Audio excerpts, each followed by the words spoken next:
محمد طاہر علی نوری چشتی القادری قبلہ مدد اللہ العالی ہے، اور دوسرے مولانا مفتی حافظ اسلم سلطان قاسمی صاحب ہے۔ میں حضرت العلامہ مولانا طاہر علی نوری چشتی القادری صاحب قبلہ سے ملتمس ہوں کہ وہ شہ نشین پر تشریف لائیں۔ ساتھ ہی ساتھ حضرت مولانا عبدالرحیم نوری صاحب سے بھی گزارش کرتا ہوں کہ وہ بھی تشریف لائیں، اور مفتی صاحب سے بھی گزارش کرتا ہوں کہ وہ شہ نشین پر تشریف لائیں۔ پروگرام کو آگے بڑھاتے ہوئے میں نفقہ مطلقہ کے لیے مولانا شاہد علی قاسمی صاحب استاد المہد العالی اسلامیہ حیدرآباد سے گزارش کرتا ہوں کہ وہ ہم سے مخاطب فرمائیں۔ حضرت العلامہ مولانا محمد طاہر علی نوری عارفی صاحب قبلہ مدد اللہ العالی سے گزارش کرتا ہوں کہ وہ شہ نشین پر تشریف لائیں۔ ساتھ ہی ساتھ مفتی اسلم سلطان قاسمی صاحب سے بھی گزارش کرتا ہوں کہ وہ شہ نشین پر رونق افروز کریں۔ بسم الله الرحمن الرحيم الحمد لله وكفى وسلام على عباده الذين اصطفى أما بعد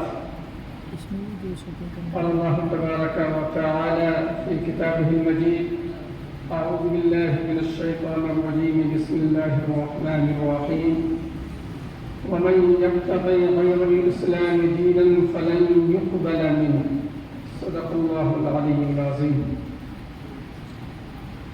اسٹیج پہ رونق افروز حضرات علماء کرام، سنگریڈی کے دانشوران، وکلاء حضرات، عزت مآب خواتین، ماں اور بہنوں و دیگر حضرات، یہ پروگرام تھوڑی تاخیر سے شروع ہو سکتا ہے جس کی وجہ سے ٹائم کی کچھ کمی محسوس کی جا رہی ہے۔ جیسا کہ آپ دیکھ سکتے ہیں بینر کو، یہاں پر عناوین تو بہت سارے ہیں، اب اس کا احاطہ ذرا مشکل ہے، تو میں ایک 15 منٹ ایک موضوع پر اور 15 منٹ ایک دوسرے موضوع پر، دو موضوعات پر میں آپ حضرات کے سامنے بات پیش کرنے کی کوشش کروں گا۔ 4 بج رہے ہیں، تو اس وقت ایک مسئلہ ہے کہ طلاق واقع ہو جانے کے بعد اور عدت گزر جانے کے بعد کیا طلاق دینے والا شوہر خرچہ مینٹیننس دیتا رہے گا، جس کو نفقہ مطلقہ کہا جاتا ہے۔ یہ نفقہ مطلقہ کا ایک موضوع ہے، اور دوسرا موضوع ہے میراث سے جڑے ہوئے کچھ مسائل کا۔ تو میں کوشش کروں گا کہ 15 منٹ اس کے لیے اور 15 منٹ اس کے لیے میں آپ کے سامنے پیش کروں۔ اصل میں 1980 میں اندور کی خاتون شاہ بانو نے کیس دائر کیا تھا کہ شوہر نے طلاق دے دی ہے، اب میں کہاں جاؤں، مجھے مینٹیننس ملنا چاہیے۔ اور اس کیس دائر کرنے کے بعد 1985 5 سال کے بعد ہائی کورٹ نے فیصلہ کر دیا کہ اس شاہ بانو خاتون کو نفقہ مینٹیننس ملے گا جب تک کہ وہ دوسری شادی نہ کر لے یا موت نہ واقع ہو جائے۔ اس طرح کا مسئلہ پیش آیا، اور اس سے پہلے جیسا کہ مولانا نے فرمایا نیپالک گود میں ہوئے بیٹے کا مسئلہ، یہ 2 بنیادی مسئلے تھے جس کی بنیاد پر مسلم پرسنل لا بورڈ کا وجود اور اس کی تحریک کو آگے بڑھانے کا کام شروع ہوا۔ بات شروع کرنے سے پہلے یہ عرض کرتا چلوں کہ اللہ تبارک و تعالی نے جس حکم کو واضح کر دیا ہے، نماز ہی نہیں، یہاں تک کہ نکاح کا مسئلہ، یہاں تک کہ طلاق کا مسئلہ، یہاں تک کہ میراث کا مسئلہ، جو بھی زندگی کا مسئلہ ہے، اگر اللہ نے واضح طور سے بیان کر دیا ہے تو ہمیں اس میں تبدیلی کا حق حاصل نہیں۔ ایک مسلمان اپنی بنیادی سوچ کا آغاز یہاں سے کرتا ہے۔ اگر آپ پیروں میں چمڑے کے موزے پہنے ہوئے ہیں اور وطن میں ہیں تو وضو کرتے ہوئے